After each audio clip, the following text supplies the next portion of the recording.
Hello and welcome to Classics 212, Roman Literature. I'm out of town at a conference this week, so instead of having a regular lecture this first day, you're going to get a video lecture. It will have the same content that I would have put into the regular lecture. Unfortunately, there's no real interaction, so you can't ask me questions, so do write down any questions you have and get them to me either by email immediately after class, or you can ask me next week. So here I am, pre-recording this lecture for you. I'm feeling a little bit under the weather today, and it is also very cold in my apartment, so hopefully I will be able to maintain a level of cheeriness and enthusiasm that will make you stay engaged. I will certainly try my best. All right, so first things first, here in this slide is my contact information. My name is Melanie Rossette Campbell. You can call me Professor Rossette Campbell or Dr. Rossette Campbell. Don't shorten my last name to Campbell. My last name isn't Campbell, it's Rossette Campbell. And please don't call me Mrs. or Miss or anything like that. I don't use those titles actually at all, and I certainly don't use them in a professional setting. My PhD was on masculinity in the Roman love poet Propertius, and I'm currently working on a book about Roman masculinity in the literature of the age of Augustus. My research and the subject of this class overlap, which should make it more interesting for both of us. Briefly about the class. So this is a class called Roman Literature. Roman literature is an extremely broad topic. You could, and people do, have entire programs about Roman literature. So, of necessity, I have to pick and choose, and I have to decide to include some things, to not include others, and it also often helps to have a theme. Ancient literature, among other things, can provide us with insight into ancient culture, and sometimes, if we're lucky, into the thoughts and feelings of people who are long dead.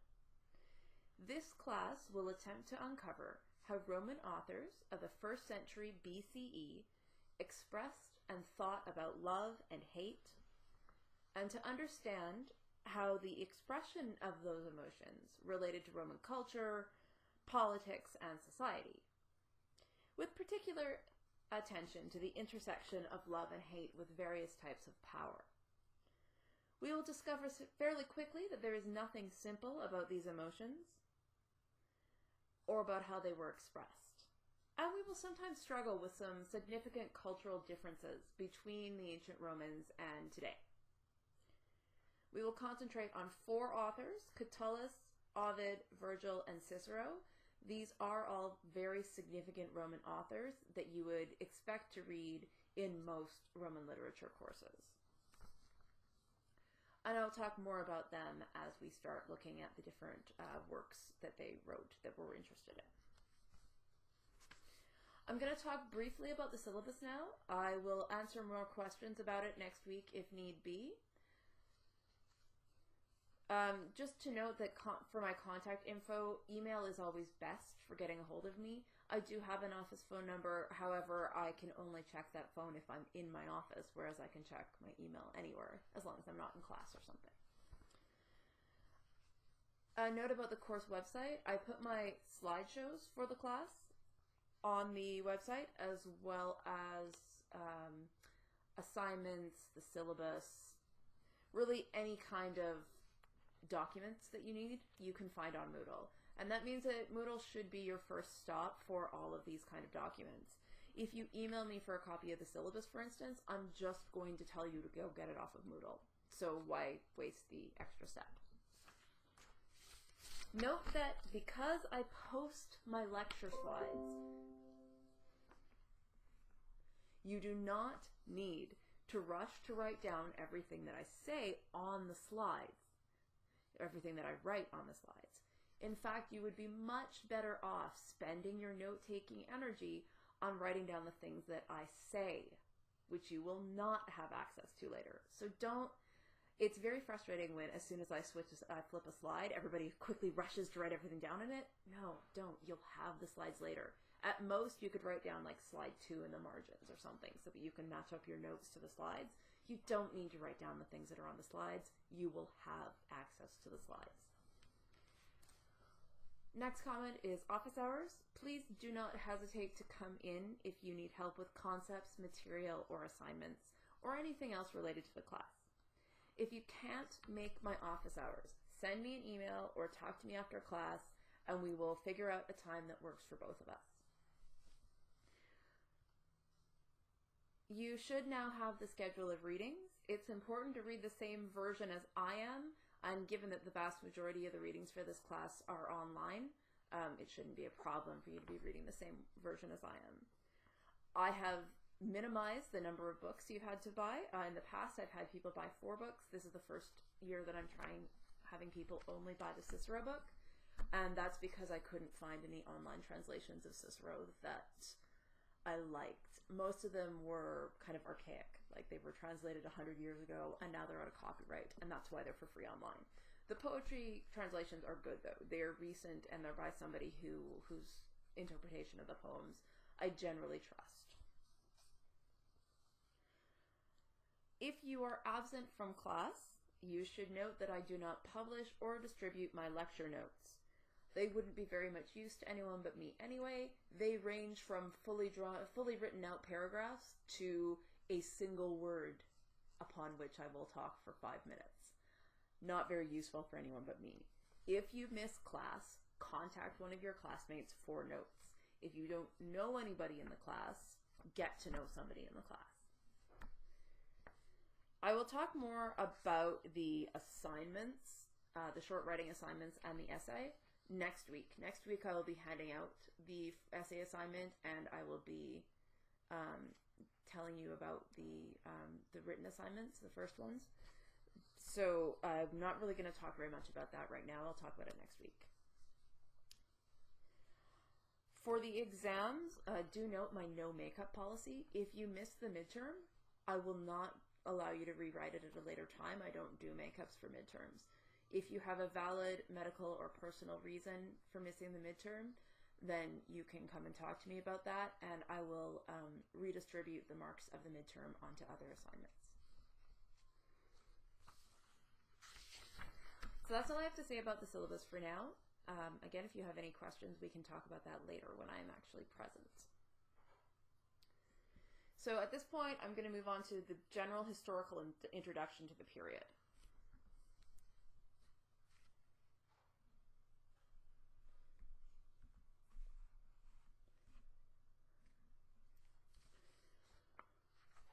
So the time period that all of our texts are written in is the 1st century BCE. The 1st century BCE in the Roman world was characterized by almost constant warfare, both civil and foreign. Rome was no stranger to foreign wars. It had always been a warlike culture. And for example, Romulus, one of the founders of the city, one of the legendary founders of the city, was the son of the god of war, Mars. The difference in the 1st century, though, was that the wars had begun to turn inwards. The readings for this course were all written between 70 BCE and 2 CE, and were all written at Rome or in territory that Rome controlled.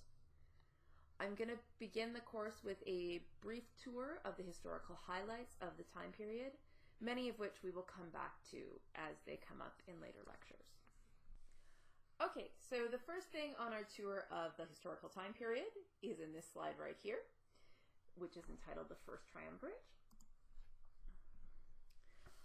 The First Triumvirate was a political alliance between 3 Roman senators, Gaius Julius Caesar, Gnaeus Pompeius Magnus, and Marcus Licinius Crassus. All of those names will be appearing on your slide right now. The First Triumvirate lasted from 60 to 53 BCE, so for about 7 years. It was an unofficial alliance, and for some time it was kept secret by the men involved, who were called triumvirs, which is Latin for 3 men. Essentially, the 3 agreed to cooperate to help each get what he wanted from the Senate. Crassus and Pompey were somewhat hostile towards each other before the triumvirate was formed, and it seems that Caesar was the one who set everything up. So Caesar did this so that he could add the other two men's influence to his own so that he could be elected consul, which is the top political position in Rome. As part of the alliance, Caesar also agreed to a marriage between his daughter Julia and Pompey. This was fairly common in Rome, that political alliances would be sealed by an alliance between families, by a marriage. So here in this slide we have our first triumvir, Julius Caesar. Julius Caesar was extremely popular with the Roman people, and he was a great public speaker. Then we have our second triumvir, Marcus Licinius Crassus. Crassus was extremely wealthy, and he was influential with many other wealthy people. So that's what he brought to the arrangement. And finally, we have Gnaeus Pompeius Magnus. Pompey had a spectacular military reputation. He was the most distinguished general of his day.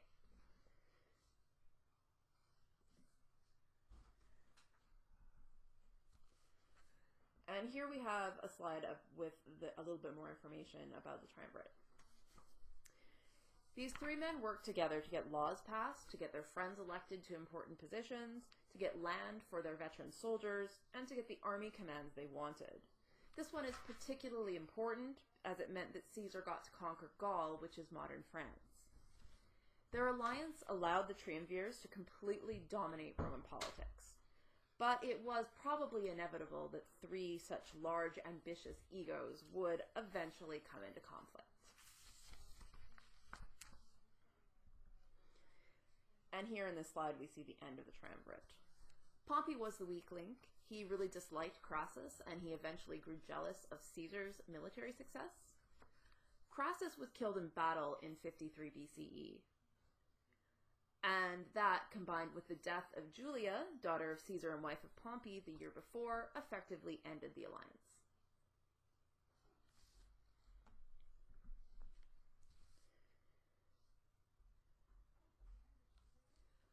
On this slide, we see a little bit of what the next topic is, which is civil war. So once the alliance between Pompey and Caesar ended, they fairly quickly devolved into civil war. In the lead up to this civil war, Pompey received the unexpected support of the most conservative faction of the Roman Senate. They basically saw him as the lesser of two evils and thought he'd be easier to control than Caesar. They tried to provoke war with Caesar by attempting to take away his military commands, his legions, and to bar him from taking up a further political office. Pompey did his best to delay the final confrontation, but eventually Caesar felt that he had to march on Rome to defend his honor. Pompey and his supporters fled Rome for Greece, where Pompey had many veteran troops, and Caesar was left in control of Rome. After a great deal of fighting around the Mediterranean, Caesar eventually defeated Pompey at Pharsalus in Greece, after which Pompey fled to Egypt, where he was murdered by the advisors of the young king of Egypt. Caesar still had to finish fighting the rest of Pompey's supporters, but by 46 BCE, Caesar was the last man standing. He held a triumph in Rome, and he undertook a variety of reforms, including building programs to employ people in Rome and settling veterans in colonies. All right, well, this brings us to the death of Caesar.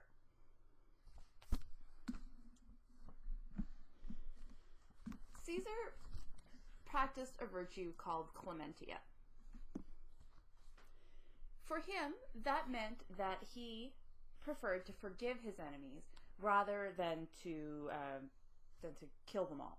He preferred to make his enemies his allies, rather than carrying on some kind of reign of terror in which he killed anyone who'd ever been opposed to him.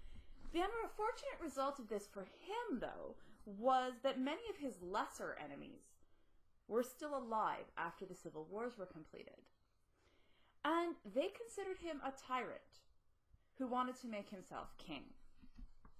These lesser enemies formed a conspiracy against him, led by two men called Brutus and Cassius, and he was assassinated on March 15th, 44 BCE. That's the Ides of March. The assassins were rather surprised when the people of Rome did not rise up and join them and consider them liberators, and they fled the city, at least temporarily. In the immediate aftermath of the assassination, Caesar's right-hand man, Mark Antony, took control of the situation. He went to Caesar's house, he protected Caesar's widow, and he also got hold of all of Caesar's papers. Mark Antony received an unexpected challenge in the form of Caesar's great-nephew Octavian, who Caesar had made his heir in his will because Caesar didn't have any sons. Caesar's will ordained that Octavian should be adopted posthumously, so adopted after Caesar died. This was a fairly common practice among Romans who didn't have sons. They might not name an official heir or adopt an heir in their lifetime. They would instead designate somebody, usually an adult or a teenager, to be adopted in their will. This way, if they did have any sons before they died, the son would their biological son would be their son. But if they didn't manage to have any sons, they would still have an heir after their deaths. And this was really important for Romans. They wanted to be able to pass on their wealth, their power, and their connections. And also it was important on, I guess, a spiritual level in that a person's son was expected to tend their funeral, to make sure that that all their funerary rites were done properly, and to continue tending their grave and doing later rites that the ancestors would have. Octavian was only 18 years old when he was adopted by Caesar's will, but he took his responsibilities extremely seriously. For a while, the attention of all of Caesar's supporters was distracted by the infighting between Mark Antony and Octavian, but eventually they banded together with a third leading Caesarian, whose name is Marcus Lepidus, and they formed the Second Triumvirate, which you can see here. So the Second Triumvirate was formed in 43 BCE and lasted until 33. It was a little bit longer lasting than the First Triumvirate. Their most important purpose, at least at the beginning, was hunting down the killers of Caesar. They were an officially formed government body. The First Triumvirate did not have any official status in the government, but the second did. They carried out a round of proscriptions. The word is on the slide. Proscriptions are basically a proscription is when a bunch of people's names are written down on a list and anyone can kill those people for a reward. So what happened here was that Lepidus, Antony, and Octavian essentially made up a list of all of their enemies and of a bunch of wealthy people, because when somebody was killed in a proscription, their wealth was forfeit. Their wealth went to the state, or in this case to the triumvirs, because the Second Triumvirate was acting in place of the state. So this also, the proscriptions had basically a double purpose. They got rid of a bunch of the triumvirs' enemies, which is convenient for them, but they also solved some financial problems that the triumvirs and that Rome itself was having. For instance, among other things, they needed to pay their armies. They needed to be able to pay for grain for the urban people. It was just standard practice in Rome at this time to essentially have a kind of a form of social assistance, I suppose, where male Roman citizens were all entitled to a certain amount of grain every year, given to them by the state. And all of this cost money, and the triumvirs needed money, and so one of the ways they got it was by carrying out these proscriptions. Another thing the proscriptions did was confiscate land. I mentioned a little bit ago that one of the things that Julius Caesar needed to do was find land for his veteran soldiers. So when soldiers retired from the army, it was fairly standard practice in this time period to give them farms. So you'd serve your 20 or 25 years in the army, you'd come out of it probably somewhere in your late 30s to early 40s, and at that point you would be expected to settle down and become a productive farmer, basically. either in Italy or in the provinces. And this was a reward for your years of service as well.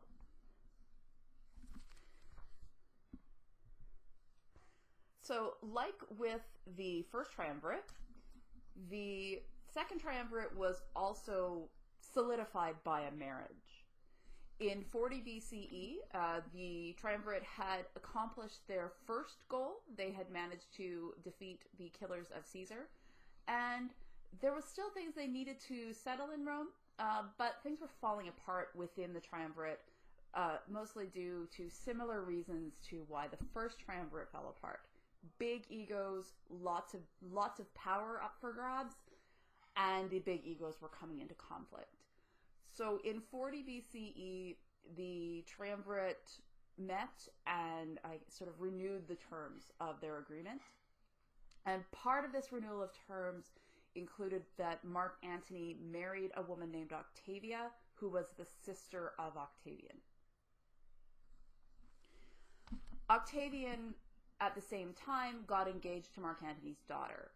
This marriage never happened, but it was part of the agreement. The marriage between Mark Antony and Octavia did happen. They were married for several years. They had 2 children.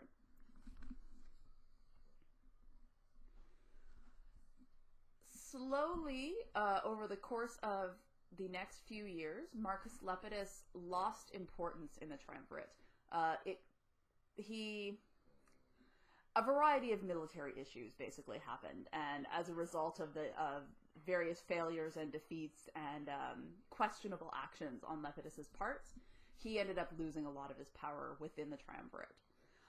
So civil war was probably inevitable after Lepidus lost his power, because as with the first triumvirate, once one of the people is gone and there's no longer a struggle between 3, or I guess a balance between 3, when you only have 2 powerful people left in this kind of a circumstance, it was probably inevitable that Mark Antony and Octavian were going to come to blows.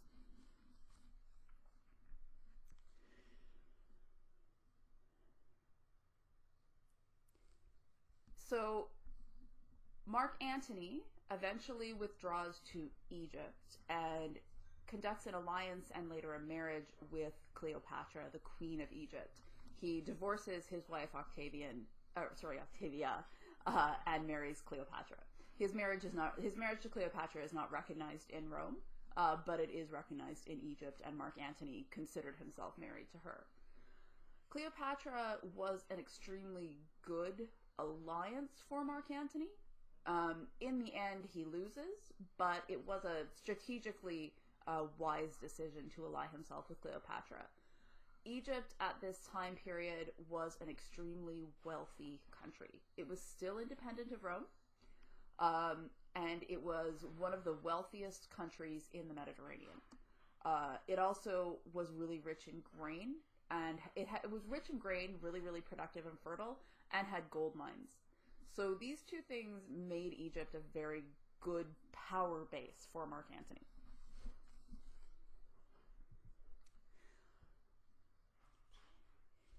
Initially, Antony and Octavian waged a kind of propaganda war. Antony, in some ways, made Octavian's job very easy by leaving his Roman wife for an Egyptian woman.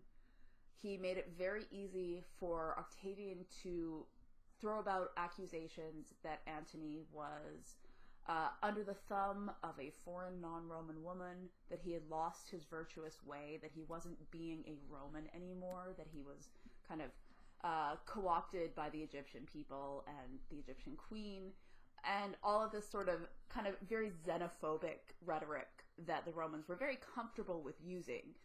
For the Romans considered Romans better than everybody else. And so if you started acting like anything except a Roman, that was really bad from their point of view. And so Octavian was able to paint Mark Antony as essentially having abandoned his Romanness, which made him look very bad at Rome.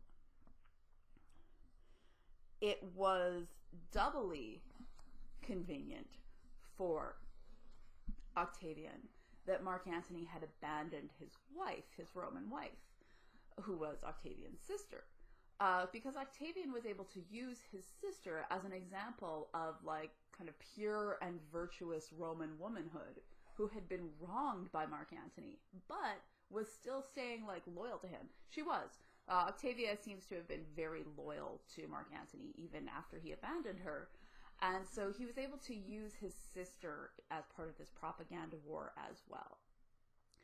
The final blow, really, in the propaganda war happened when Octavian got his hands on Mark Antony's will. So Romans tended to lodge their wills with the Vestal Virgins, some priestesses at Rome.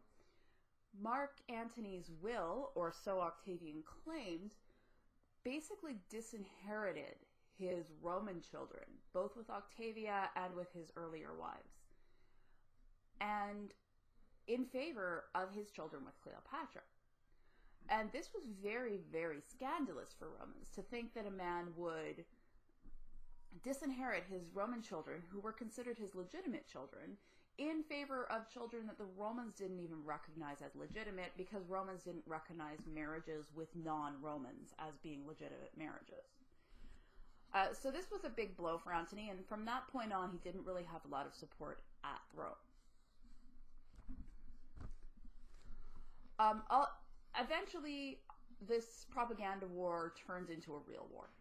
And on September 2nd, 31 BCE, Octavian finally defeated Antony and Cleopatra at the Battle of Actium, which is in Greece. This was a sea battle. Antony and Cleopatra withdrew to Egypt. They did try to kind of regroup and come back. They weren't fully defeated yet, at least they didn't think they were.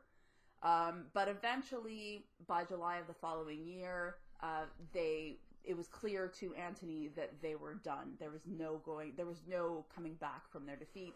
And on July 31st, 30 BCE, Mark Antony committed suicide. This was a very standard and normal thing to do. Maybe not normal, but respectable and even virtuous thing to do for a Roman. If a Roman found himself in a place where he could not keep living with honor, it was completely reasonable in his culture for him to commit suicide. So that is what Antony did. Cleopatra held out for a little bit longer. She met with Octavian after Antony's death.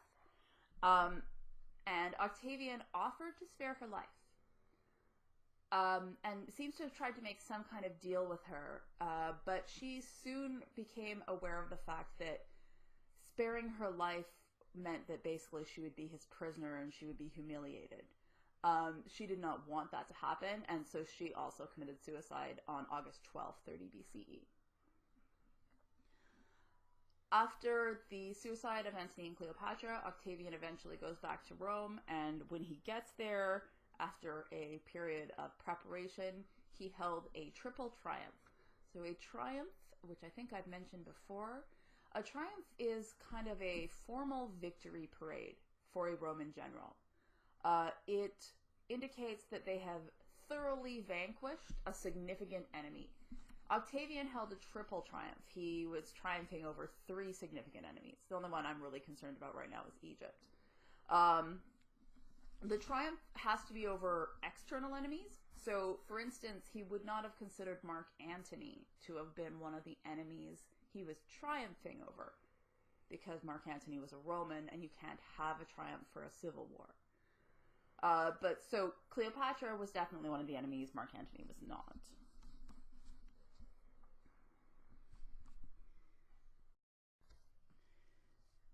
Okay.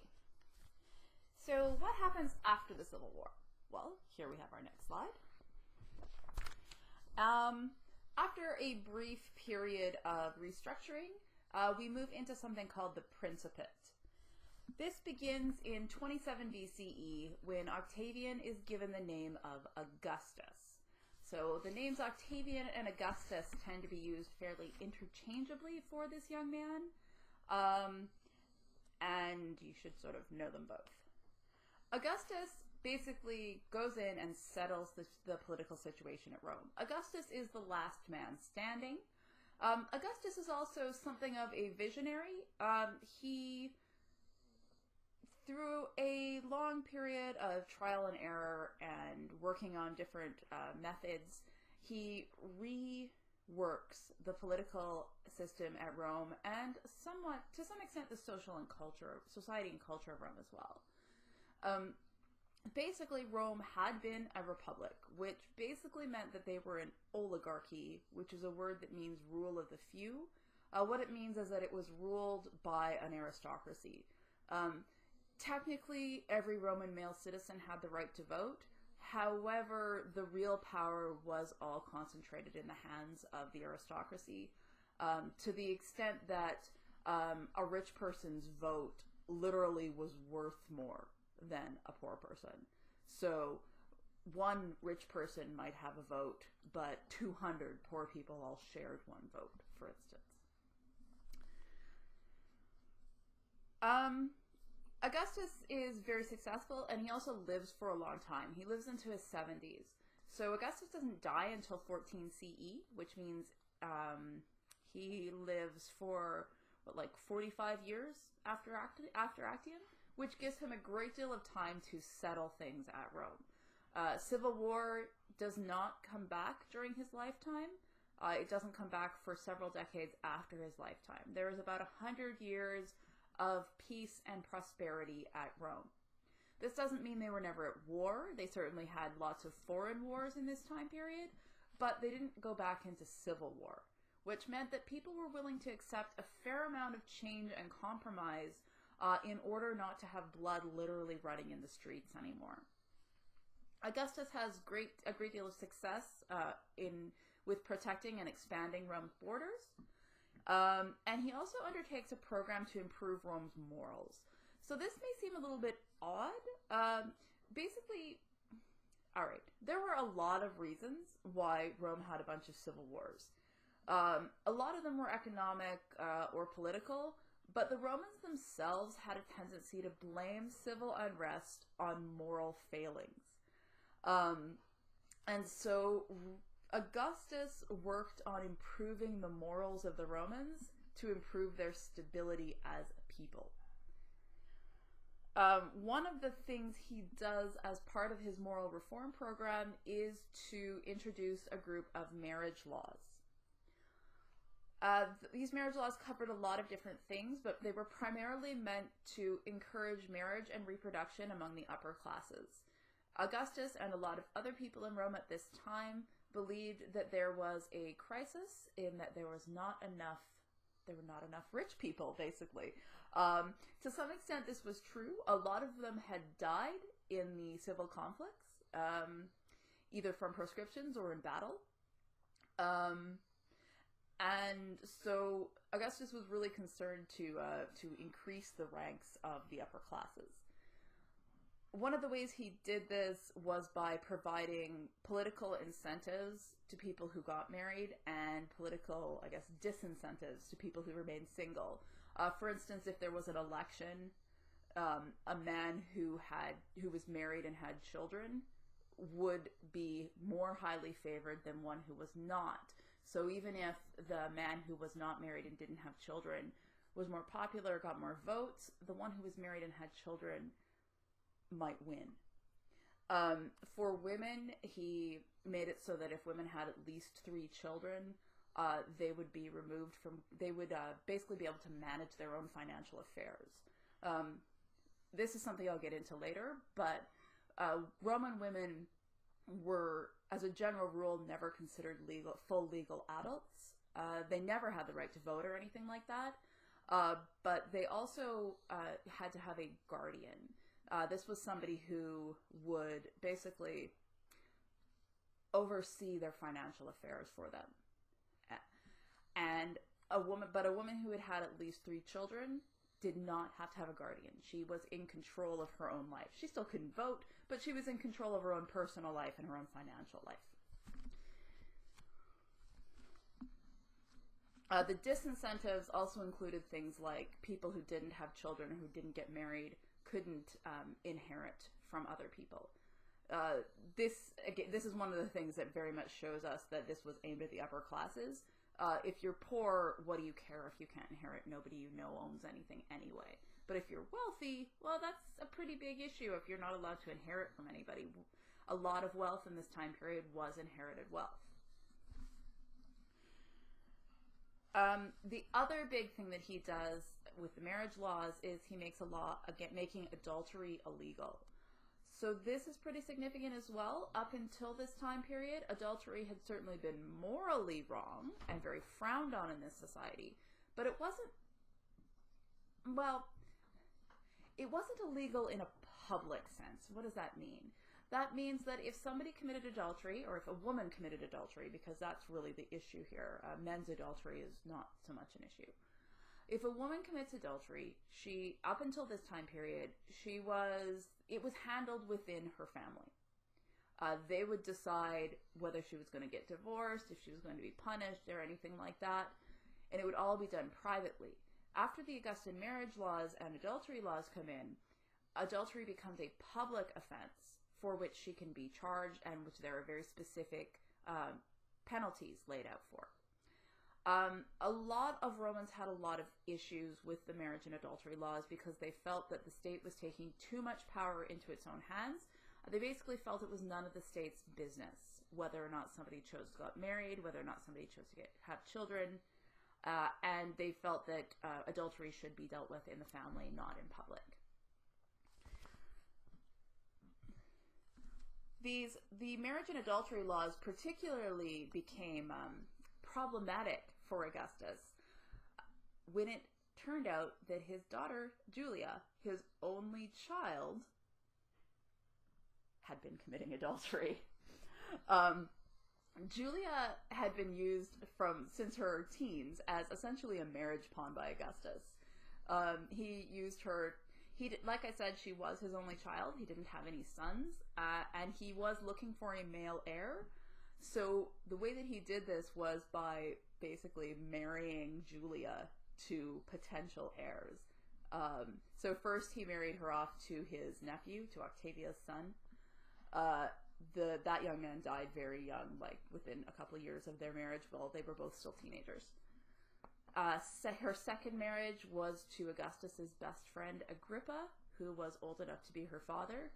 This marriage was successful in the sense that they had 5 children, the oldest 2 of whom Augustus actually adopted as his own sons. But then Agrippa died much earlier than Julia did, given that he was much older than her. And she was left a widow a second time, and then Augustus married her off to her stepbrother, Augustus's wife's son from a different marriage, and basically designated her stepbrother as an heir at that point. This marriage was extremely unsuccessful. They did not like each other. The stepson, whose name is Tiberius, had been forced to divorce a wife that he did like to marry Julia.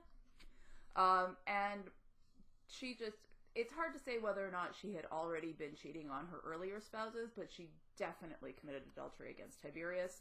She was caught, and she was found guilty in a public court, and she was sent into exile, which was the standard punishment for adultery in the upper classes. This, by all accounts, almost destroyed Augustus. He adored his daughter. She was a daddy's little girl,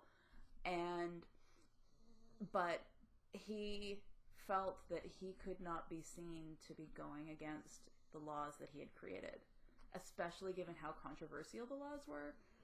He couldn't allow an exception for Julia, but he was definitely destroyed by the whole thing. Which just goes to show you that even within the imperial family, there was scandal, there was tension. Not everybody agreed with the things that he was doing.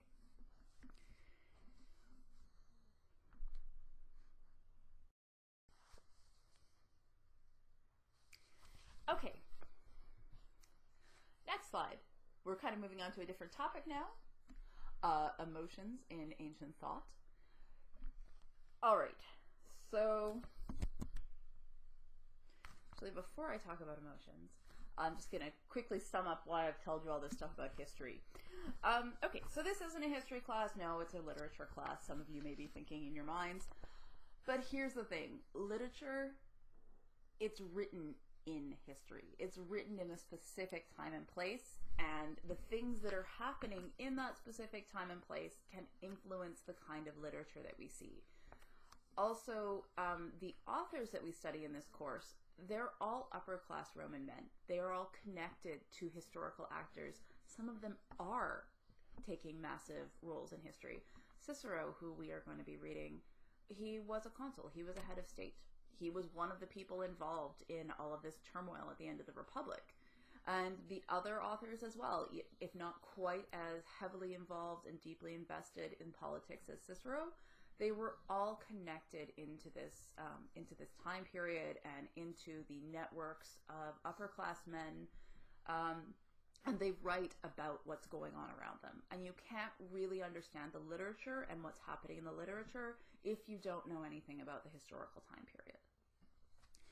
So with that in mind, I'm also going to give you a few other kind of background information things that you should need to know to really understand, or to at least begin to understand what's happening in these readings that you're going to have. Okay, so first, emotions in ancient thought. A couple of details about emotions. Emotions are often personified. So we might see,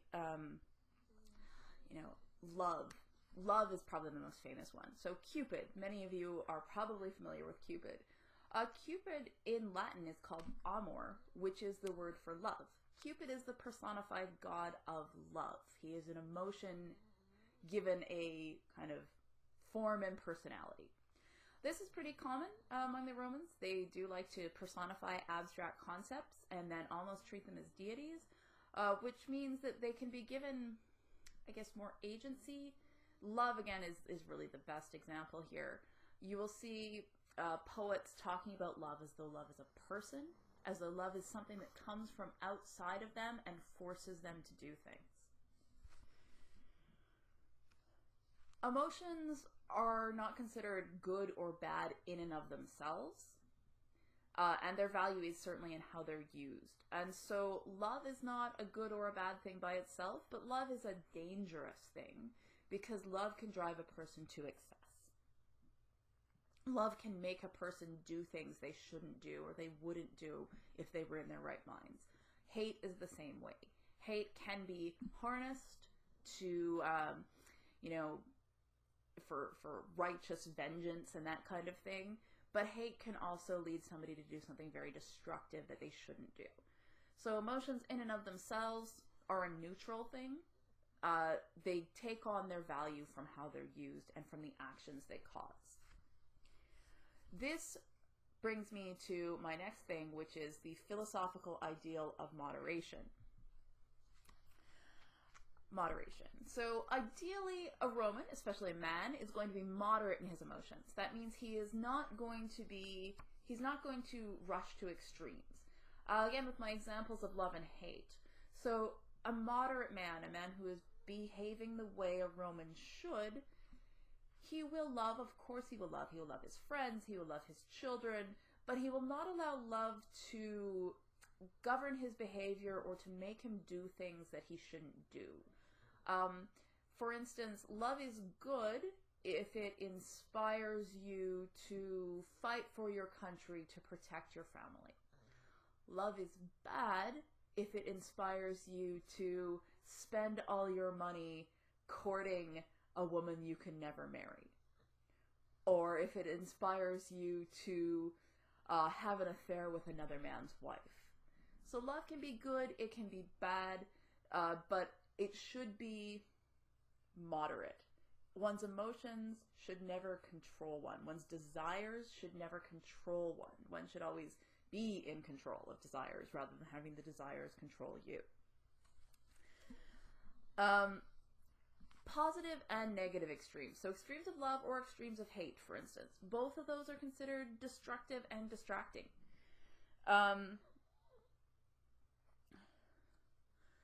basically, the ideal was to always kind of be treading a middle path, to never have extremes of emotions or behavior, to just act in a reasonable, moderate, thoughtful way at all times. The Romans absolutely recognized that this was a very difficult thing to achieve and required a great deal of self-control and patience and practice. They also recognized that it was extremely easy to lose one's control and moderation and difficult to get it back once it had been lost. So we will see some issues relating to this ideal of moderation and to the badness of extremes as we look at the readings for this class. I will certainly point them out and talk about them more as we get to them.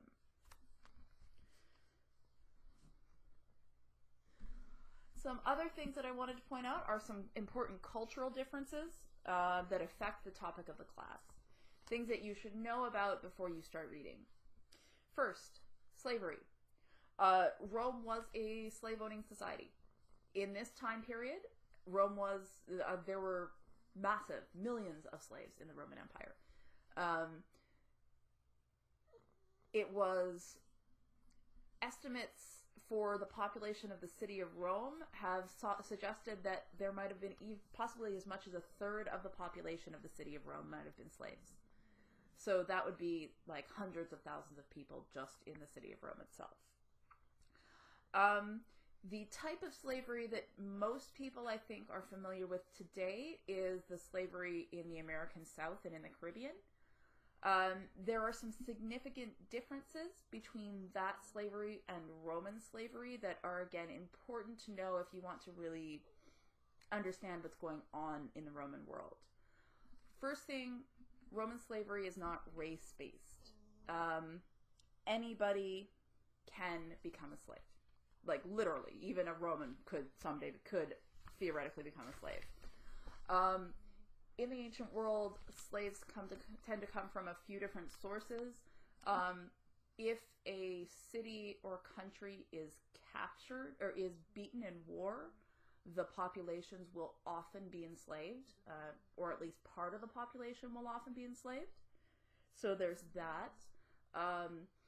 There's also people would just go out and capture people. You'd have slave hunters basically going out into territories on the edges of the Roman Empire that were more like tribal based in Northern Europe and that kind of thing, and just capturing people and enslaving them. Also, piracy was a source of slaves. So there were pirates who would raid coastal villages and steal people and then sell them into slavery. And then the other source of slaves was like the reproduction of slaves. A child of a slave woman was automatically a slave itself.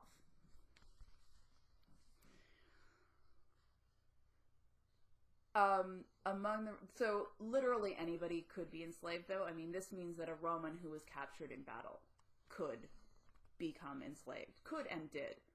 Julius Caesar was captured by pirates. He wasn't enslaved because he was wealthy. He was ransomed instead. But it happened all the time. A lot of the slaves in Rome were actually from, let's say, Northern Europe. In this time period, Julius Caesar had just conquered Gaul a few decades before, or in this time period, I suppose. Julius Caesar is conquering Gaul. Julius Caesar enslaved something like well over 1 million people in his conquest of Gaul, which is France. And not all of these people, but many of them would have ended up in Rome. All right. So one of the other things that is quite different about Roman slavery is the kind of jobs they held. Roman slaves were a huge part of the economy. They held every conceivable type of job except for in politics and the military, including things that are quite surprising to people nowadays. For instance, most doctors were slaves. Secretaries, like personal secretaries, were usually slaves. Teachers, a lot of teachers were slaves. So you would have some very educated slaves, sometimes people who had been captured, already educated, but also if a person had a clever slave child, they might choose to have that child educated for a specific job. The Romans basically were very practical about slavery, and they just sort of wanted to get the best use out of all of their slaves.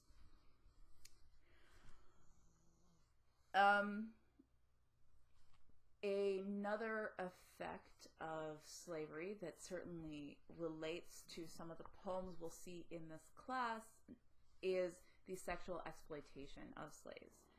It was mostly of female slaves, but also of males, especially young males, where slaves are objects, and legally their masters can do whatever they want to them, and so it is absolutely certain that slaves were widely sexually abused by their masters and by other people. And we will be reading some poems in the coming weeks where I will point out to you where we've got some slaves and how, their status as slaves affects their agency and their ability to kind of interact in this world that is being depicted in the poems.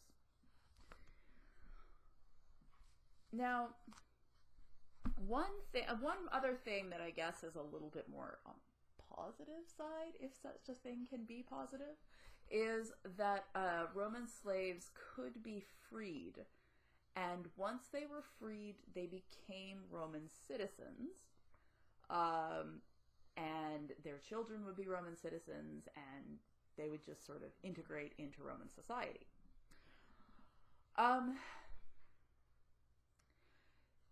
This was in part possible because slavery wasn't race-based. You couldn't tell who a slave was based on what they looked like.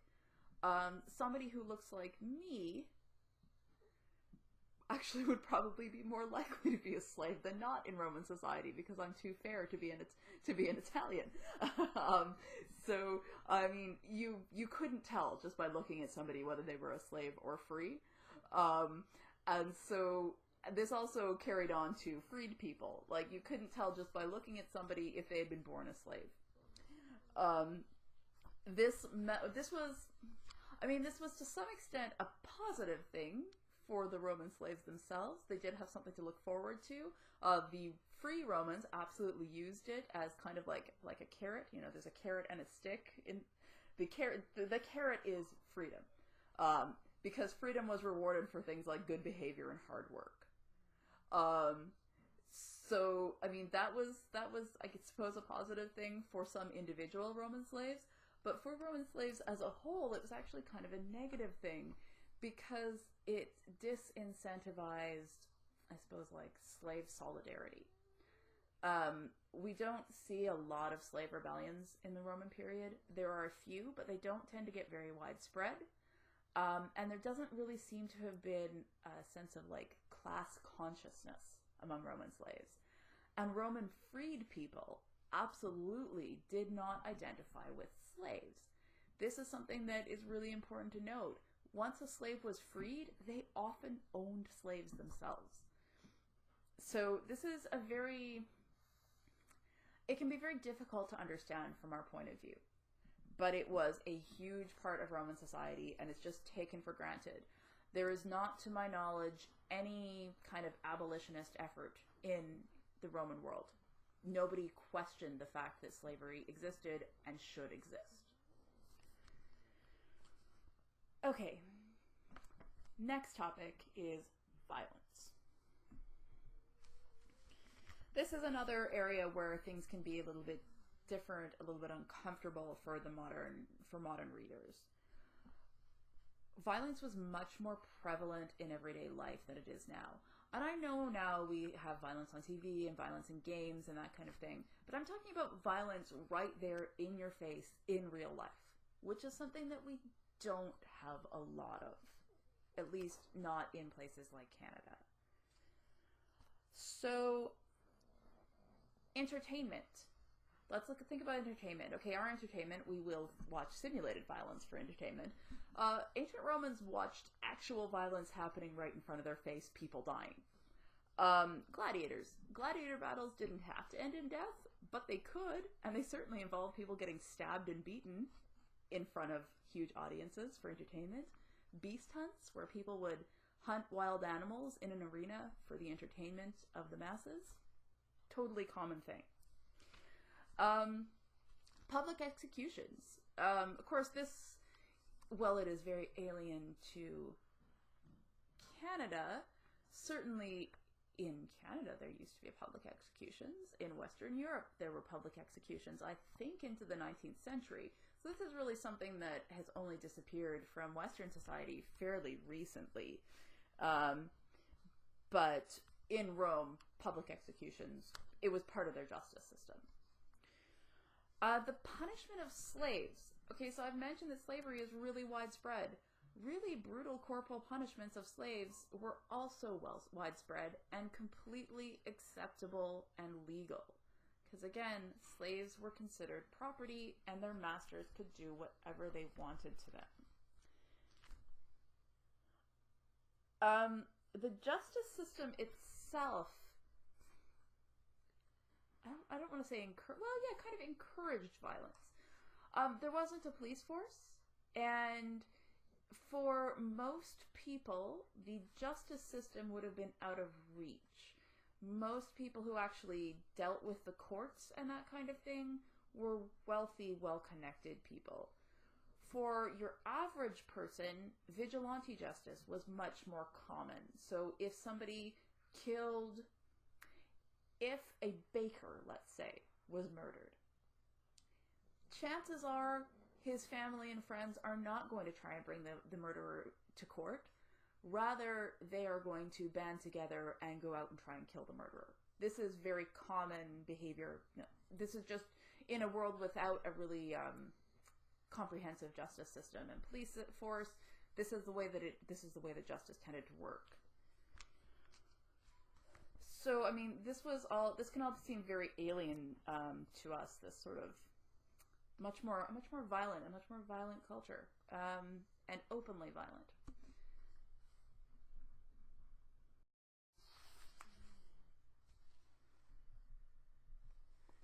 Okay, so a couple more things to talk about, and then we'll be done the introduction part of this lecture. I'm going to really briefly talk about gender roles. I will get into gender roles sort of more and lots over the course of the semester, but just a very brief comment. I've sort of alluded to this kind of thing already. Women and men were absolutely not legally, socially, politically, or economically legal in ancient Rome. Men were the dominant sex enshrined in law and culture, and it was just sort of assumed that men's concerns were more important. Women, as I said, were not considered legally full adults.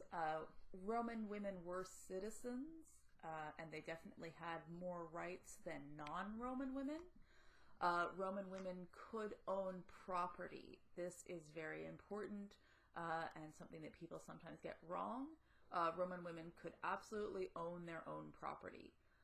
They just didn't necessarily have control over it. And in a marriage, it was expected that a woman would submit her desires and wants to her husband's. That said, Roman men were expected to respect their wives, and lots of people seem to have had good marriages. We'll get more into this as we kind of move along. Another thing that I do want to talk about is, I guess, class in Roman society. This course and much of Roman literature and history in general focuses on the culture and concerns of elite males. A lot of this is because of the sources that we have. The vast majority of our sources from the Romans come from elite males. We have a tiny number of sources from upper class females, and a slightly larger number of sources from sub-elite males, and almost no sources from sub-elite females. The vast majority of our sources are elite males. We can try to offset this bias in our sources, first by being aware of it, by being aware that the things that we are reading, the opinions we are seeing, are really only representative of a very tiny section of Roman society. Most Romans probably didn't think like Catullus, Cicero, Ovid, and Virgil. So just by being aware by kind of reading against the grain and asking ourselves, okay, how would it change? How would your opinion of this topic change if you were a slave? How would your opinion of this topic change if you were a non-Roman resident at Rome, or if you were a woman, or if you were poor? How would that change your opinion of these topics? The second thing that we can do to challenge and offset this bias is by kind of grasping at what few sources we can find that were written by anybody other than a wealthy male. I will bring in graffiti and documentary evidence when I can, because that is one of the places that we can get some viewpoints from people outside of the elite. But being aware of the bias is really the most important thing. Anytime you read something, you need to think about who wrote it, for what audience they wrote it, and ask why they wrote the way they did. Don't just take things at face value. For instance, if Cicero characterizes a noble woman as a prostitute in a court case, why might he do that? Is she actually a woman who is selling access to her body? Or is Cicero basically just trying to discredit her by claiming that she is? Who is he writing? Why is he writing? Why is he saying what he's saying? Who is he saying it to? Another thing to note is that poets often claim to be poor. Ovid certainly does. But their poverty is very relative. Poets in this time period are all people who were wealthy enough that they did not have to hold down a full-time job to support themselves. Poetry was a time-consuming activity that required financial independence. So if a poet claims to be poor, remember that poor is a very relative term. He's still rich enough that he doesn't have to have a job. He's just poor compared to, I don't know, Julius Caesar or something. He's poor. What the poets are saying when they say they're poor is that they're at the bottom end of the rich, not that they're actually poor. And finally, final thing in my introductory part is to give a little bit of a viewpoint, I suppose, on the place of poetry in ancient culture. All right, so in this day and age, I don't think we think of poetry as necessarily a very important part of modern culture, or at least not a very influential part of modern culture. Poetry was incredibly important to the Romans. It is difficult to overestimate how important it was.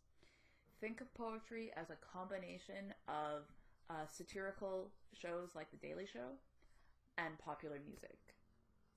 Poetry contained all sorts of sharp political commentary. It was a way of showing support for your friends and attacking your enemies, and we will see this especially when we look at some stuff that Catullus wrote. Poets themselves could be extremely popular. The poet Virgil would get mobbed while walking down the streets of Rome like a rock star would today. Like, he couldn't go out without a bodyguard, basically, or his fans would sort of crush him. People took it very seriously. People took poetry incredibly seriously. Poets could be exiled or beaten or killed as a result of their work. Poetry was also an extremely valuable commodity, something that a person could write in exchange for social status and financial support. The poet Horace, who wrote in this time period, received an estate in recognition of his poetry. But you also shouldn't think of it as like writing in exchange for specific money. Ancient poets weren't paid by the word or by the poem or anything like that. They just might be rewarded by a wealthy patron kind of for their work in general, or to support their future work. It's more like a grant than a paycheck. All right. So that is the end of the introductory section of this lecture. At this point, if you guys need, I think we can take a 5 to 10 minute break and then come back. I mean, in the class, you can take a 5 to 10 minute break. So the people who are currently running this video for you, you can pause now. And then come back for what is my next topic? For romantic love. I'm going to start talking about romantic love, and I'm going to talk about some of the poems that I assigned for today. Okay. Be back in a few minutes.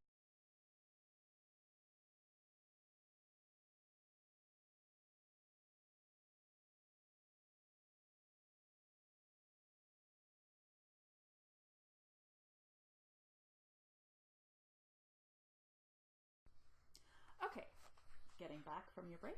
Now we are going to begin romantic love. So I'm going to begin romantic love with what is considered one of the more romantic poems ever written in the Latin language, translated into English, of course. And that is Catullus 5, which was one of your readings for today. And here it is up on the screen. Let us live, my Lesbia, let us love. And all the words of the old and so moral, may they be worth less than nothing to us. Suns may set and suns may rise again, but when our brief light has set, night is one everlasting sleep. Give me 1,000 kisses, 100 more, another 1,000 and another 100. And when we've counted up so many thousands, confuse them so as not to know them all, so that no enemy may cast an evil eye by knowing that there were so many kisses.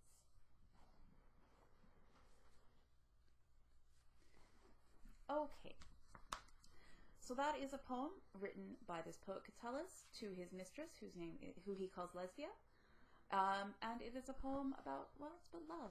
It's about their great love and how they should, seize the day, love now. Soon they'll be dead, but their love will last forever.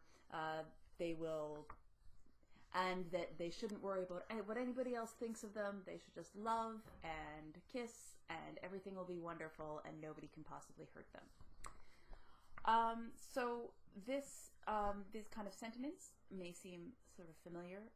They should seem familiar because this is kind of the original text of these sort of let's love now, who cares what anybody else thinks, you're the greatest type of love sentiments that are still being expressed to this very day, although now they have moved more from poetry into popular songs. So that having been said, I want to move on a little bit from the specific poem to talk about the body of work that it is part of, to talk about the poet and who is Catullus, who is Lesbia, and to kind of give you some context for these poems. Because although it may seem very simple on the surface, this is a poem written by a guy to a girl he's in love with, saying that they should just love each other and who cares what anybody else thinks. There's a lot more going on in this poem and in the body of work that it's part of. All right, here's a new slide.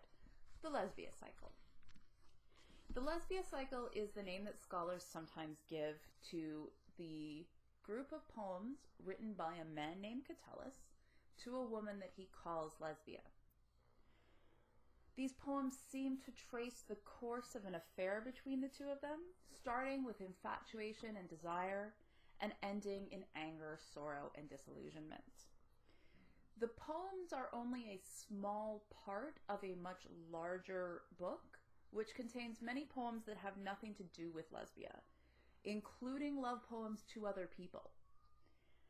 The poems also don't appear in anything like chronological order, and they are all mixed up with poems that aren't even about love. Catullus wrote about a lot of things, not just love, and not just about his relationship with this one woman. Scholars have attempted in the past to make an autobiographical story from these poems, but it requires a great deal of stretching, and it requires one to fill in a bunch of information. These poems are not a moment-by-moment record of a real affair. They seem more like individual moments in no particular order, although of course there are some common themes and images that recur in more than one poem, such as Lesbia's promiscuity, kisses, and the nature of their love. But before we think more about these themes, I'm going to talk a little bit more about the two people involved, or the two characters involved, Lesbia and Catullus. And I'm going to start with Lesbia rather than with Catullus, because she's a little bit more complicated. Okay. So who is Lesbia? The quick answer is she doesn't exist. She never existed. She's not a real person. She's a made-up woman figure for Catullus to write poems about. There was no woman named Lesbia. But, as you can see on this slide, it's a little bit more complicated than that quick answer. She is based on a real woman. A real woman whose name was Claudia, not Lesbia. Claudia was a Roman noblewoman, and she was part of an old, wealthy, and important family. She was born in 95 or 94 BCE, and although the date of her death is not precisely known, we do know that she lived at least into her 50s. She was married to a nobleman named Metellus when she was quite young, and she was widowed in her mid-30s. She had at least one daughter who survived to adulthood. She was about 10 years older than Catullus, and she was his social superior. She came from a much higher class than he did, and a much more important family. She was well educated, she was wealthy, and she seems to have lived a fairly liberated and independent life for a woman at this time. She was very close to her brother Claudius, who was an important politician, and she supported him behind the scenes. She was also a scandalous woman. Her marriage was unhappy, and some people claimed she had poisoned her husband. She definitely had affairs while her husband was still alive, and she continued to do so after his death. She did not remarry. She just ran her own life from then on. It was also rumored that she had committed incest with her brother, which is unlikely. Oddly enough, accusations of incest are really common against politicians in this time period. It was just one of the things people said. So Claudia was real. And Lesbia is kind of Claudia, but not precisely. For a modern analogy, I'd like to use Professor Umbridge from Harry Potter. J.K. Rowling has said that she based some of Umbridge's character traits and appearance on two real women, but that neither of those two real women is Dolores Umbridge. You can base a character in part on a real person without that character being a precise portrait of a real person. So Lesbia is partly based on Claudia, but she isn't necessarily a direct biographical portrait of Claudia. Next question you might be wondering is, why does he call her Lesbia rather than Claudia? He calls her Lesbia for two reasons. The first is that the real woman, Claudia, was a married woman, and it would have been very scandalous to address a love poem to her under her real name. This is true whether or not they had a real affair. Having a love affair in itself was kind of an acceptable level of scandal in certain parts of society, but publicizing it wasn't. Okay, so adultery was illegal, it was bad, but it seems that as long as, in this time period at least, as long as nobody kind of made a big deal out of it and let people outside of their own small social circle know, as long as there wasn't proof, as long as nobody was running around saying, hey, I'm having an affair with Claudia, Metellus' wife, it was sort of, people would just sort of look the other way. But if Catullus walks out and starts writing poems and reading them to everybody he knows, saying, I'm having an affair with Claudia's wife, or with Claudia, that would have been a problem. So he has to give her a pseudonym. So that's kind of the Roman society reason for calling her Lesbia rather than Claudia. But there's also a second reason, and this is related to literature. Poets like Catullus were working in a long literary tradition. They like to compare themselves to the poets of the past. Catullus was a lyric poet, so he wrote poems that are called lyric poems. Lyric is a type of poetry that began in the 8th century BCE among the Greeks, and one of the most famous Greek lyric poets, was a woman called Sappho, who was from the island of Lesbos. She wrote mostly love poetry. By calling his mistress Lesbia, Catullus was telling his readers that he admired Sappho and that he wanted his poetry to be compared to hers. So this was a purposeful choice on 2 different levels to call her Lesbia. All right, so having talked about who Lesbia is, now let's look at who Catullus is. Catullus is our poet. We know a few things about his biography. Most of what we know about him is sort of from what he writes. There was also an ancient biography written about him. There is a problem about getting biographical details from somebody's writing in that it's kind of like a circular argument. Catullus was from Verona. We know that because Catullus says he was from Verona. Okay. It is often better to have some external arguments or external evidence for these. As it happens, we actually have external evidence that Catullus was from Verona because there were other people with the same family name as him who we have external evidence from inscriptions and such as being from Verona. Okay, so Catullus was born, as far as we know, in about 84 BCE, and he disappears from view in 54 BCE. We don't know for sure that he died during that year, although a lot of books and articles and such will tell you that he died in that year. What we do know is that he didn't write any more poetry, for sure, after 54 BCE. And he doesn't show up in the historical record after 54 BCE. He was not a Roman by birth. He was an Italian. He lived near Verona. He was a Roman citizen, however, and he was from a wealthy family that was prominent in local politics. But his family wasn't important in Rome itself. Catullus, as a young man, was sent to Rome to finish his education and to start making connections with important people there. His family wanted him to have a political career at Rome and therefore to raise the prestige of his entire family. This was pretty common practice at the time. A provincial family would educate their most promising sons and then send them to Rome to gain experience in public speaking and in the military, experience that would lead to a political career. Catullus had some early success. We can tell from his poetry that he met plenty of important people, who you can see on this slide. He wrote poems to and about people like Cicero, who is one of our other authors for this course, Calvus, who was also a poet and a politician, Cornelius Nepos, who was a biographer and a friend of Cicero, and he wrote some very insulting poems about Julius Caesar, and he wrote poems about Claudia and about her brother Claudius. He also made a start on his public career. Rome had a lot of territories all around the Mediterranean and would send out governors to control them, governors who were Roman. These governors would generally take a group of young men with them as their personal staff.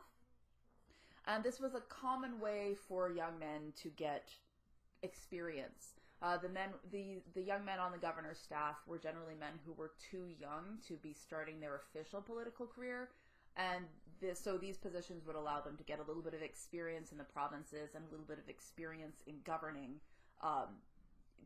before they started their careers. Catullus went on the staff of a governor to Bithynia, which is a Roman province that is in the area that is now Turkey. And the governor of that province was Gaius Memmius, whose name you can see on the slide. And also you can see how to spell Bithynia. This next slide talks about his poetic circle. Because his greatest success, Catullus' greatest success was in literature rather than in politics. He was part of a group of poets that Cicero called the Neoterics, which means the new ones, the new style poets. These were young, innovative poets who were influenced by the great poets of Greece. They tended to avoid more traditional forms of poetry, such as epic, like Homer, or the Aeneid, which we're going to read some of, or drama. They experimented with using Greek forms of poetry with the Latin language. Their poetry is very complex and shows their familiarity with earlier literature. You should not imagine that Catullus is simply, that when Catullus was writing, that he simply felt a feeling or had an experience and then sat down and wrote it out, just pouring his emotions onto the page. There are a lot of rules for what words you can use and what order you have to put them in, and each poem is a carefully crafted piece of art. There may very well be genuine feelings and experiences in the poems as well, but the feelings and experiences have been transformed by art and learning. They are not just pure emotion written out onto the page. This was poetry written by well-educated, wealthy people who had the time to learn all about literature and the time to sit down and take days or years to write their poems. They did not need to write to earn a living. They were already wealthy enough that they didn't need to have paying jobs. They weren't looking to make money off of their writing. So finally about Catullus, of course, somewhere along the way, Catullus probably did have an affair with an older married woman named Claudia. We only have his side of the story for this affair, though, and you should keep that in mind when reading the poems. Ask yourself, can we trust him to be telling the whole truth without any embellishment? What might be his motives for portraying the things the way that he does? How would the larger Roman society think of him for sleeping with a married woman? And what might she have said about the relationship?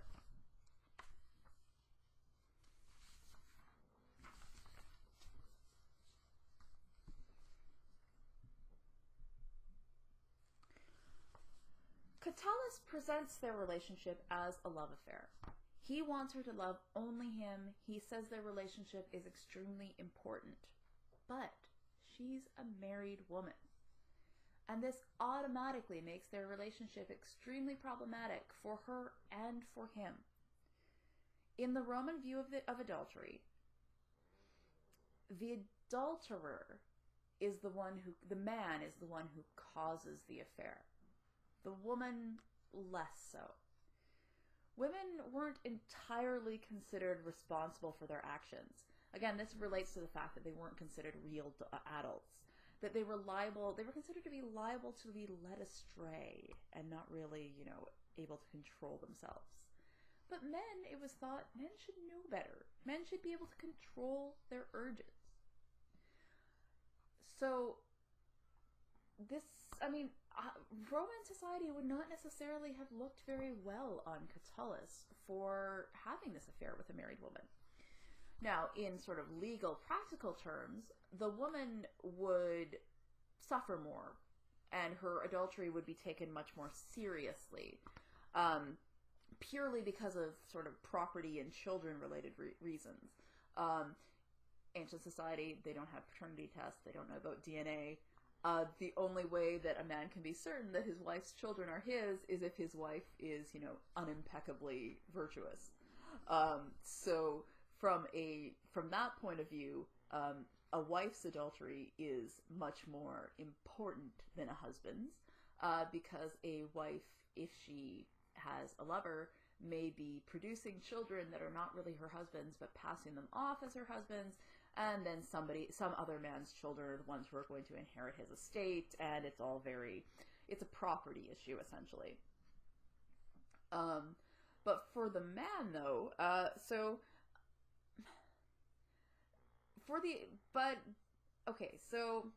in some ways the consequences can be more serious, or a woman's adultery is taken more seriously.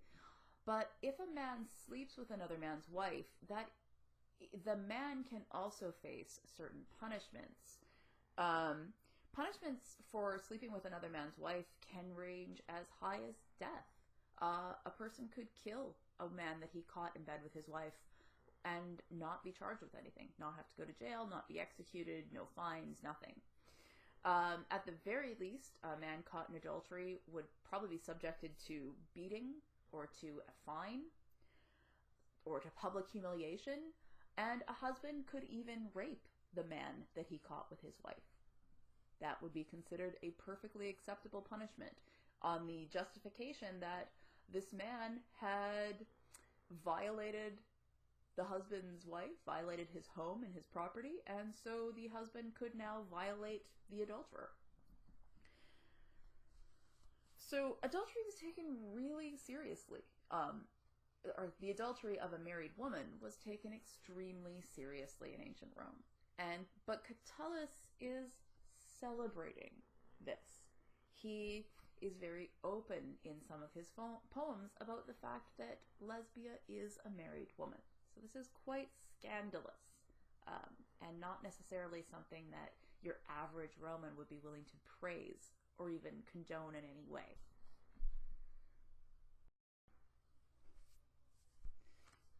Okay, I just paused for a brief moment to have my partner come in and take our dog out of the room. He'll notice he's no longer here because his snoring was so loud it was distracting me. So I'm concerned it might have been distracting you all as well. Okay, so getting back to Catullus, I want to talk, so I've talked a little bit about kind of the socio-cultural scandal problematic things in Catullus's poetry. I also want to talk a little bit more about the literary background, or sort of switch to the literary background. So, Sappho. I mentioned her already when I was talking about why Catullus calls Claudia Lesbia. Okay. So who is Sappho? Sappho is a Greek lyric poet. She lived in the 7th or 6th century BCE. She's an aristocrat from the island of Lesbos. So there is a kind of a canon of the greatest lyric poets. She's the only female in it. She's most well known for her erotic poetry addressed to other women. So my next slide is a poem, which we call Sappho Fragment 31. And the reason I have put it up here is because one of your readings for today is Catullus's creative translation of this poem of Sappho. Okay, so here's Sappho's poem. She says, "That man seems to me equal to a god. The man who sits across from you and listens to your sweet talk nearby, and your lovely laughter, which, when I hear it, strikes fear in the heart and my breast. For whenever I glance at you, it seems that I can say nothing at all. But my tongue is broken in silence, and that instant a light fire rushes beneath my skin, and I can no longer see anything in my eyes, and my ears are thundering, and cold sweat pours down me, and shuddering grasps me all over. And I am greener than grass, and I seem to myself to be little short of death, but all is endurable, since even a poor man..." And it's a fragment, so the poem breaks off there, and we don't know how it ends. Okay, so Catullus translated this poem into Latin. Of course, what you've got up on the slide is a translation from Greek into English, and then the Catullus one is from Latin into English. So you're having multiple levels of translation here.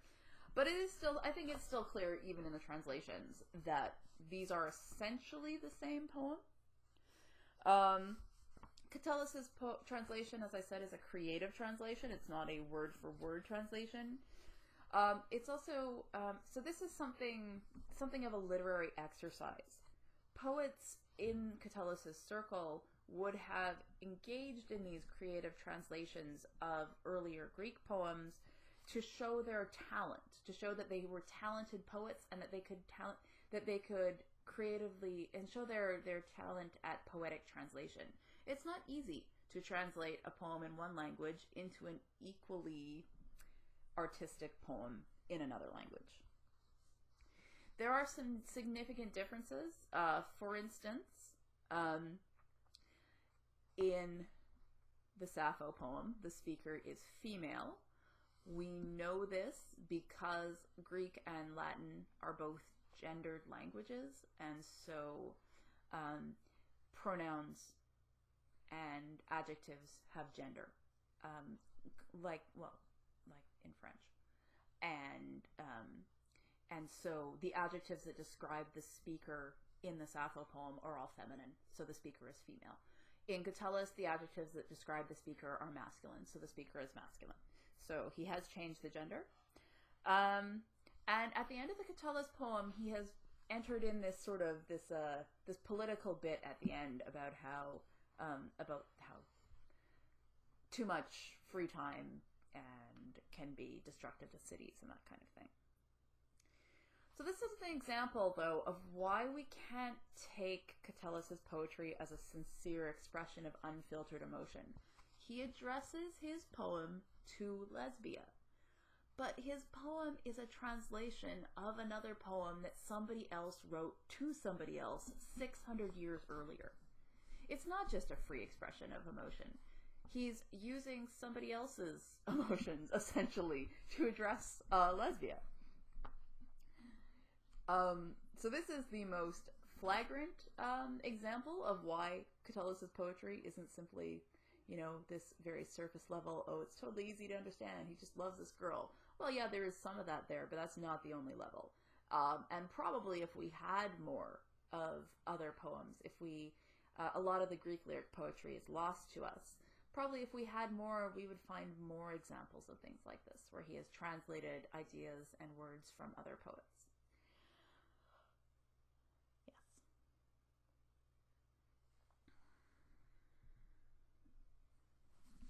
Okay, so that's kind of, I've talked about the adultery issue, I've talked about the literary issue, now I'm going to talk a little bit about what Catullus's poetry can tell us about social history.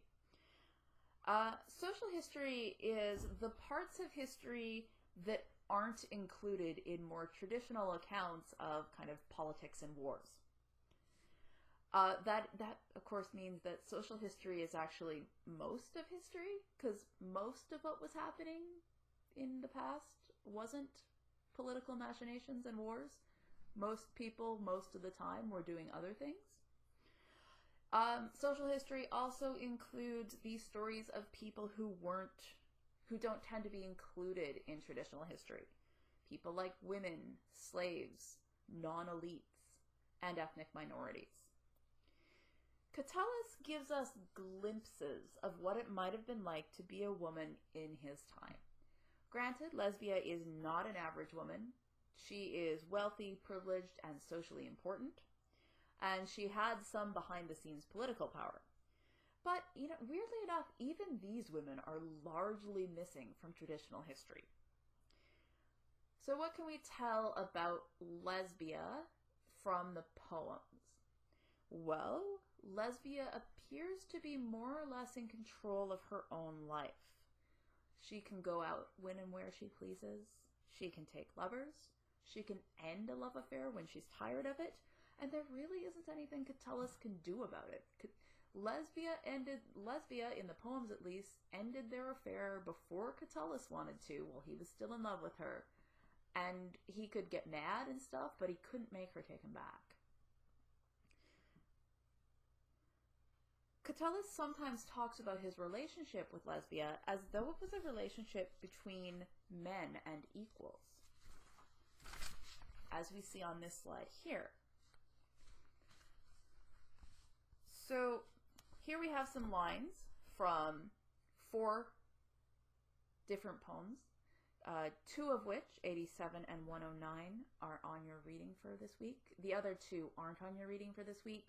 I'm just putting them on the slide for comparison. So he says things like, I loved you then, not as common men their girlfriends, but as a father loves his sons and sons-in-law. And in 76, he says, nor have I broken solemn promise, nor in any pact abused the God's goodwill. In 87, he says, no faith in any tie was ever so great as has been found on my part in my love for you. And in 109, he refers to their love as an endless bond of sacred friendship. He uses words like faith and fidelity, like contract or bond, to describe their relationship. These are very important and weighty words in a Roman context, and they are words that are usually used to describe the kind of feelings and relationships and pacts that are made between men. They are used to describe political agreements. They could even be used, the word that he uses, how's it translated? Pact or endless bond, is a Latin word called foedus, F-O-E-D-U-S. And that word is used to mean like a contract, like a legal contract. It can be used for a agreement of alliance between states. It's a very important and weighty word, and not one that is usually used to describe relationships between men and women.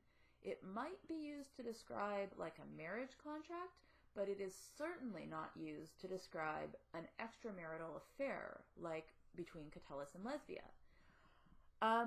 He compares their relationship to that between a father and his sons or sons-in-laws. Well, this is an extremely important and serious and socially recognized relationship. The relationship between fathers and sons is one of the more vital family relationships in Roman society. It holds society together. And this is not how men before this time talk about their relationships with women. It also inserts an amount of equality into the relationship that is not usually seen. Usually, men do not talk about women as equals. So this is really unusual, and this will be really influential on later love poetry. However, all this said, we should also note Catullus's willingness to drag Lesbia through the mud when she displeases him.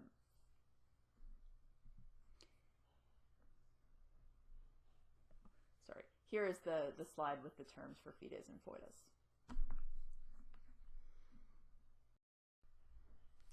Okay, so next slide is about what Catullus does when he's angry. So we will revisit some of these poems in a few weeks, but let's take a look for now at the kind of things Catullus will say about Lesbia when he's angry about her. So, for instance, in poem 11, he says, "Let her live and be happy with her adulterers. Hold all 300 in her embrace, truly loveless, wearing them all down again and again." And as I say in my note, the Latin is actually much more obscene than the English translation here. The Latin literally says she, rather than wearing them down, she's rupturing their groins. Poem 37, he says, "You, all the rich and fortunate, love her, and what's so shameful, it's true, all the lesser ones, all the adulterous frequenters of byways." And then in 58, he says, "Lesbia, now at crossroads and down alleyways, jerks off the brave sons of Rome." And yes, he does say jerks off, in Latin, of course. So let's talk about the meaning of these poems. He is portraying Lesbia as not just unfaithful, not just, not loving him anymore, but as voraciously running around with every man she can find. Her own social status, low social status, 300 at a time. He's not really portraying her as getting any pleasure out of this, but she's just like, she's insatiable, she can't stop herself. This is very much a sort of ancient slut shaming. He's saying Lesbia is incapable of true feeling and love, and he's trying to destroy her reputation. And here we can really see the power of poetry to destroy a woman or anybody's reputation, as well as to make them immortal in the poetry. This kind of poetry is called invective, and we will see a lot more of it later. Catullus wrote a lot of invective poetry, not just about Lesbia and not just about people he'd been in love with, but also about personal and political enemies, men and women. And one thing you might want to think about is, would Claudia have been able to do something similar, given the gendered imbalance of power in Rome? I would say no. I would say this is a place where, despite Catullus's sort of talk of equality and of a true important, real relationship between them, he does ultimately have certain amounts of power that she doesn't. She couldn't really, if she said similar things about him, it would not have been as effective.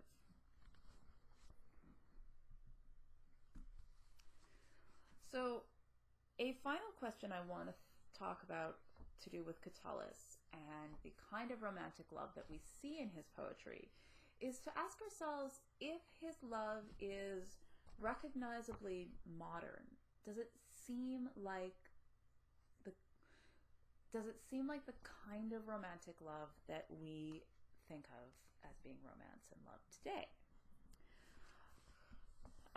Romantic love as a concept emerges roughly around the 18th century, or at least so we say, so the historians tend to say, and it emerges out of a variety of different things that lead to people wanting more companionate marriages rather than marriages that are for convenience or for having children or for money, or kind of it emerges in a time period when people are looking to their marriages as being a place of emotional fulfillment. But you could say that there's an earlier emergence of romantic love between men and women in this time period in ancient Rome. The difference is the kind of relationships where we're looking at men looking for emotional fulfillment. They're not necessarily marriages. They're relationships outside of marriage. And in this sense, Catullus's love is somewhat recognizably modern. People in this day and age don't necessarily need to go to marriage for kind of the be-all and end-all of their lives. But in some ways it's not, because Catullus's romantic love does tend to be associated with extramarital relationships, whereas modern romantic love often is kind of assumed to be leading toward marriage, or like a practice for marriage, regardless of whether or not it's happening in a marriage. So there are some things that seem modern about Catullus's love and some that don't. You should think about this question. Think about what kind of love Catullus is talking about. Think about how it is similar and dissimilar to modern conceptions of love, because that's the kind of question that I might ask you to answer on a test. And there is no one right answer, but you do have to back up anything that you come up with for that kind of a question.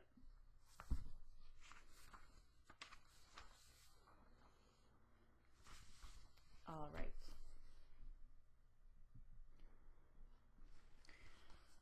So that is about it for today. I have one last slide with some questions to consider.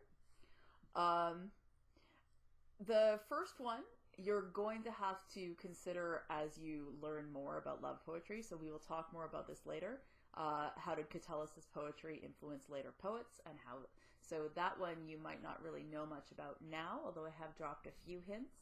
But you will learn more about it when we talk about the love poets next week. And how was Catullus's poetry influenced by earlier poets such as Sappho? A question that is sort of more broad, but is definitely something you'll want to think about for testing and essay type possibilities, is how do art and real life interact in Catullus's poetry? That is everything for today. You may now leave. Once again, if you have any questions, you can email me. I am out of town for the week, so I don't have sort of instant access to email necessarily, unless I'm actually in my hotel room. But I will try to get back to you, and I will certainly be able to get back to you when I get back to Montreal early Monday morning. Or I probably won't answer you at 2 o'clock in the morning when I'm getting off the plane. But you know what I mean. I'll be able to get back to you before the next class. I will have office hours next week. The times are printed on the syllabus. So if need be, you can also come into my office hours or make an appointment if those times don't work for you. All right. So I look forward to meeting everybody on the 15th. Yeah, that will be the first class where I am present physically. And until then, I hope you have a nice weekend and a good week. Bye.